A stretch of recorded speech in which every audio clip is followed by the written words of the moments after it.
Fatin le.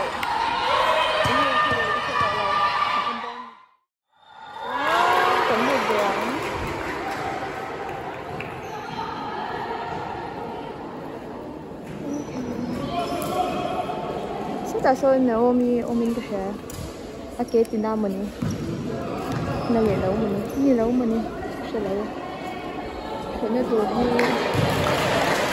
không ăn quá nhiều người ta lo bị tóc này, bây giờ vì bạn ta dễ rất, thì bạn thôi, nếu sẽ có cái này em không chọn đâu.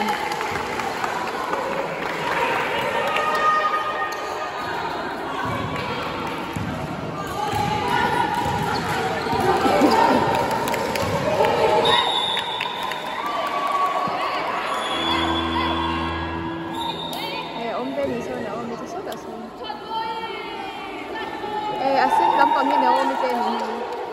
Ay, abar lampang ang putya. Nếu mình chú nằm đây trên thực tế không?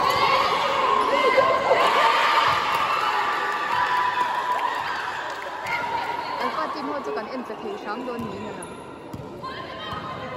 23 số mình chú nhớ.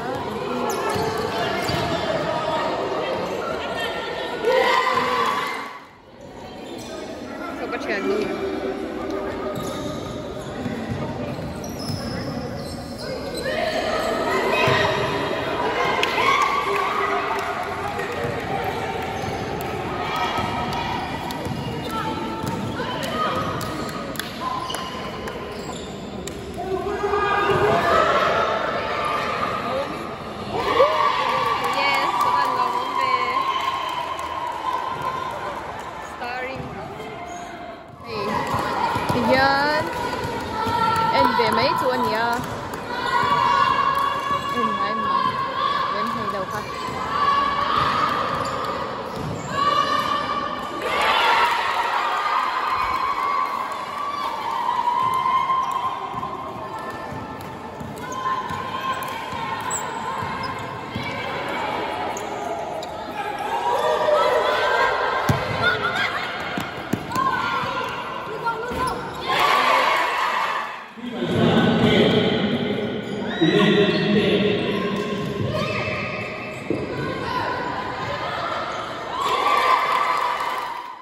Hi, my name is Ashok. I'm from Mumbai, and I happen to be India and entire South Asia's only licensed basketball agent because I love this game so much.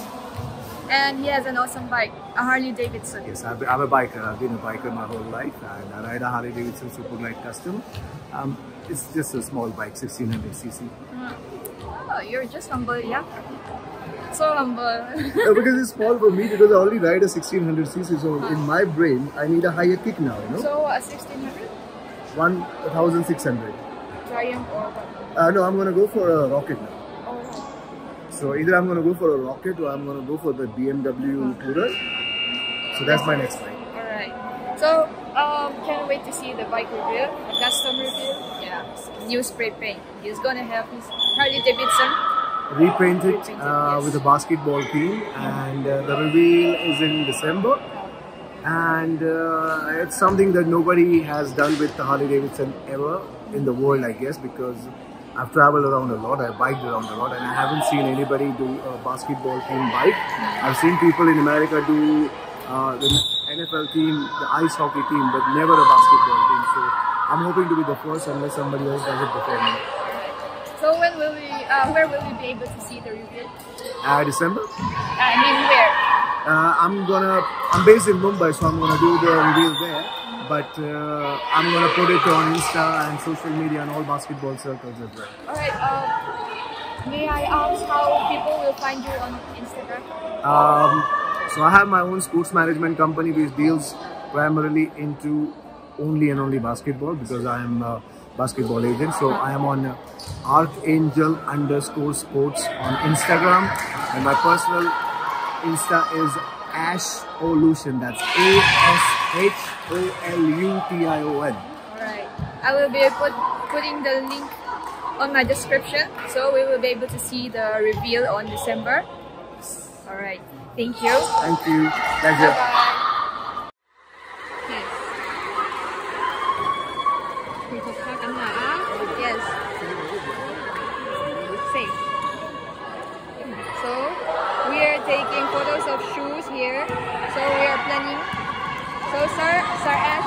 is planning on a great what?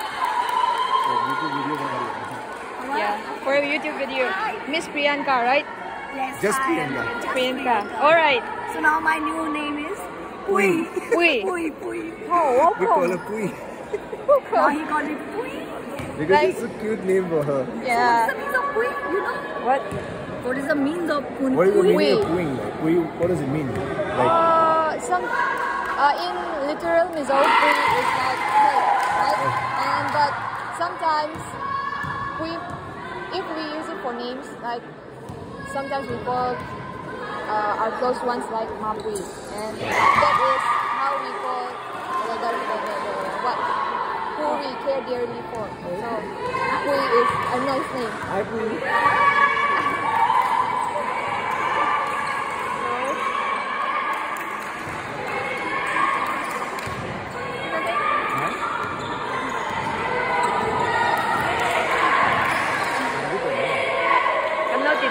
SRS ka niyan yan eh. Pero kahit isang siyangan lang kuan yun. Kuan ko. Pero kahit isang siyangan lang kuan, inge. An ko la siya nga presentation siya mga hatlampang basketball te tournament te iron sponsor to rin may company siyang na kami.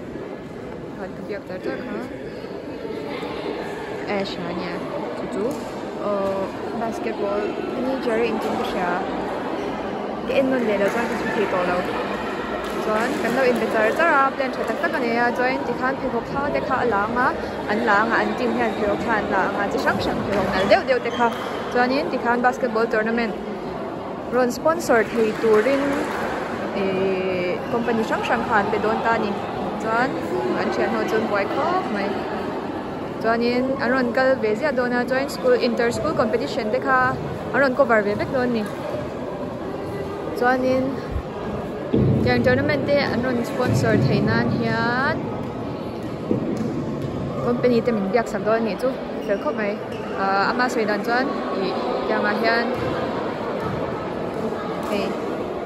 hey ko kan nei na lo em ma tia kolom le mai join kan phei le lok nga so team lampang te bula join na omi te hey an coach te hi kan bebe china nga join hi la no mi so kal san te mi so te so kal le nal me join hey khatianga heung nal de dewan hu khan idea khan nei ta Air Jordan te Air Max te thadeu dewan buna atia khatiang te kha mu don ta ni mo ku ash khan kum somni banga ni to hey putin swa ni ta in coach mi Alpha coach Dani. Dani. I think engineering coach lo nito. Alarilo. Pero lampang som hiya na. Alarilo turu. Oh. Saan in kaya thai team. Oh, masa defense ako duwangin ang laom-law. Kat feel ang punan la tilaw to ayan. Sabi nang katsirang kop may masa doon na han into chazo kan nilo mi. Oh, to na to kan chakri. Part 119 in ma kan na boy. Sinahan ka law siya swala. Abang so kiin ni doon mo kan titwa ka law ni lawa. Apoy lo gihan. Asenso kan ni eh. Oh, asenso. Alpha asen.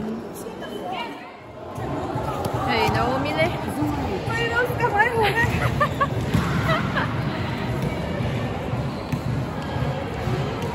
Chắc chắn có mấy Naomi. Ơi ha, nhai hủ cái. Yên nào là ha, kalau in score bela le, je bela ha, je la bela ha kalau in share.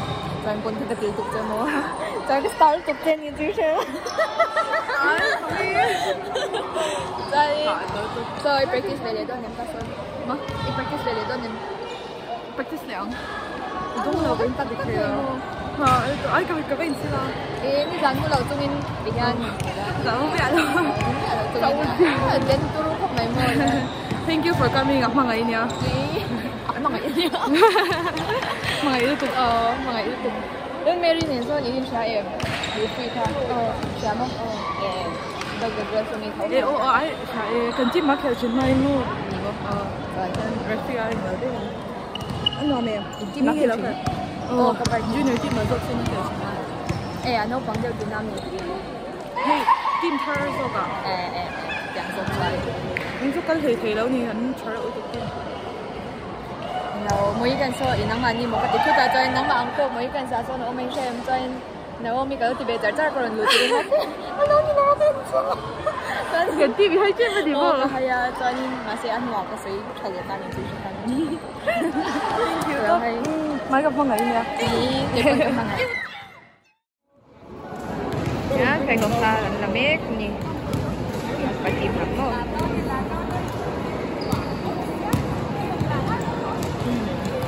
Nấu tệ tên cũng tệ rồi á. Vậy hết ta Mary mà cái gì là về Mary ý cháu à var nãy lâu này ha. Mà bố hi var nãy nhau.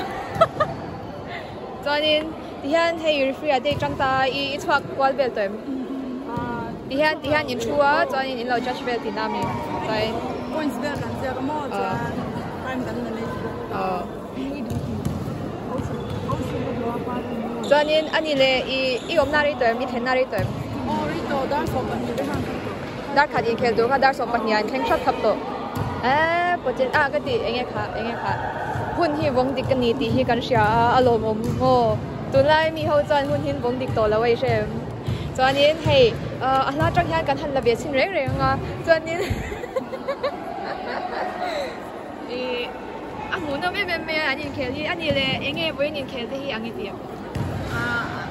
Anh kêu anh lâu experience này bắt tuần nha mò cho nên anh kêu thà cái gì chứ chứ thì hay mà tiền in lâu hút sẽ lâuจะก็อันให้ถึงว่าอันต้องตัวเรามอตัวก่อนจะนี่อัฐาอันว่าก็ให้ improvement เอามาเอาเบสแล้วมอจะpressure สร้างมาเส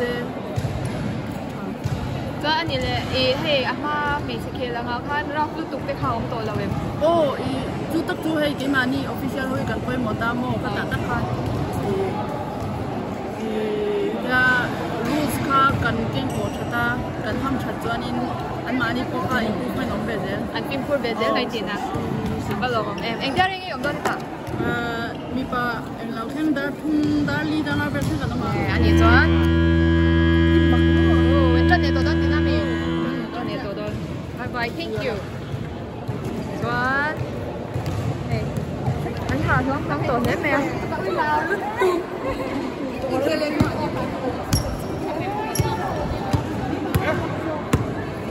ลยอัดตัวปะจนขึ้นมาอัดตัวลง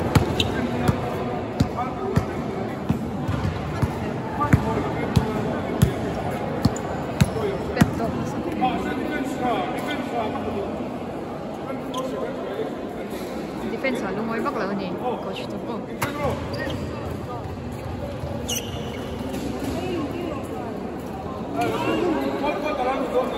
Siamo già in cantaliamo. Alpha team te, come on, fight team. Kan chance unya.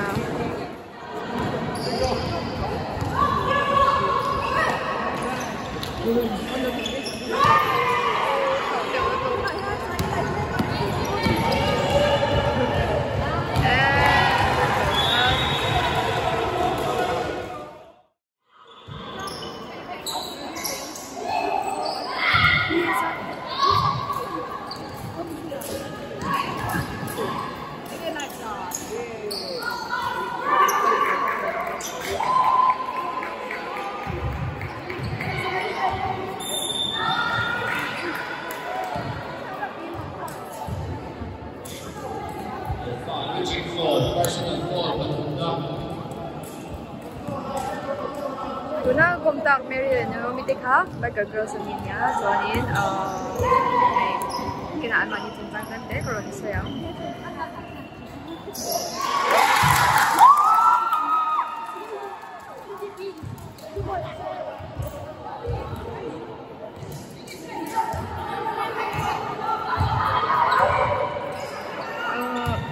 내용이 가 그냥 즐길 거 있는 거 하겠는데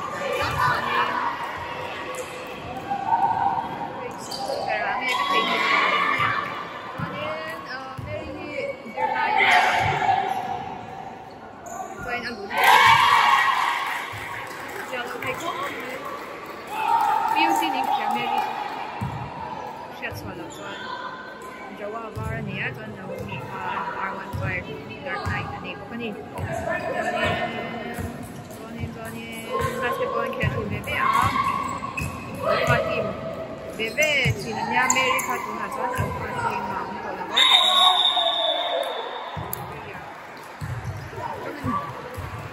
nói junior team mà thì không sẽ nếu bị phạt sẽ phải làm toán toán thì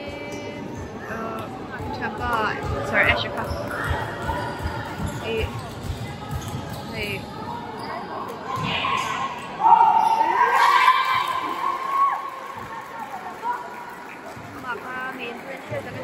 basketball na matuan.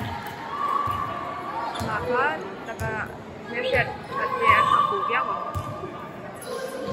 Dengan juga ilang sa topic lebih. Wali, ang sabi, may niyo. Oh, ang load na.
Với nhìn theo cái em bé được chuồn nhỉ? Thì cho nên hay next sang thì bạn nhìn theo đấy luôn à? Thì nu nuôi tập bộ anh ông mình thì nu nuôi xài lâu mình sẽ xóa lâu chuồn. So that's all I'm going there, man.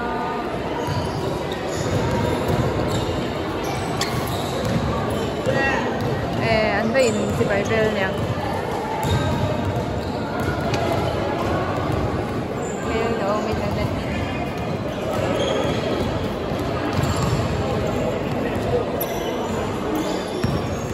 There's little here. Vẫn không về đến môi. Anh thích cái cái làm zoom cho anh.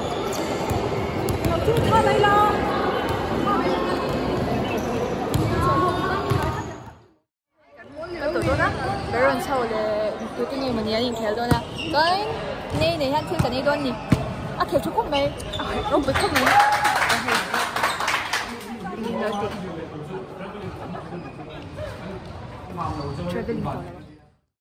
Yes, tahan kan iyang.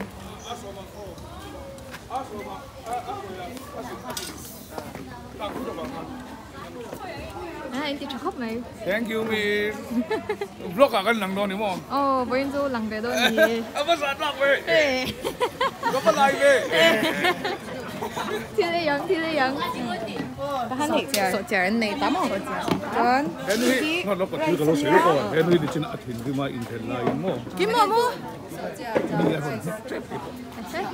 Minit. Lawan ni lo. Hun ka, hola indoor han kan mga. Chuanin kiki taki hola indoor stadium ma intiveni. Chuan het la han no panghoin lo lon ni chu. Alon lon thế ni hi ka lon ve chak le me a. In khai la. Along chuan ka lon ngam no ui no pangho son tlang ti ka ba hlau ve. Two wheeler tam khop me. In khel nom boka.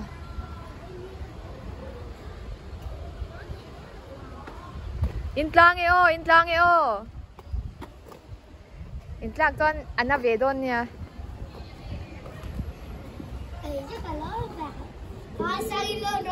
Cái chỗ cả sáu vậy à, lon tổ lâu mấy rồi sang xí là bà lăng, mình tin chụp cáiแล้วin làm bốn khóc mấy mà tại mình tụ.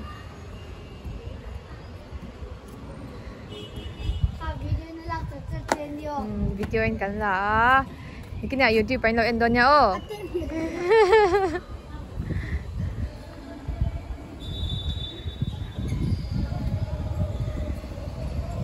Thì mà chú hết tiết mấy hiện cái câu ta ní cái bờ bùn này mà cho nên mình biết cái mình đã khởi lên mà hiện cái bài cái lạc xuân bắt được ngay nè nếu cho mình đã năn lệ bao lăng cái là xuân à chuẩn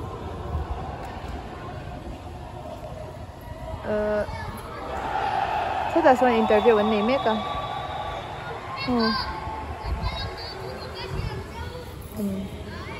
กันมุกเดตอนนั่งเองก็พอนั่นละกันนี้บางอย่างสักล้านไล่ก็ได้เท่แล้ววะนี่เห็นเชียนเต้นะครับนี่เลย clear to day in the vine bye bye ไปกูแล้ว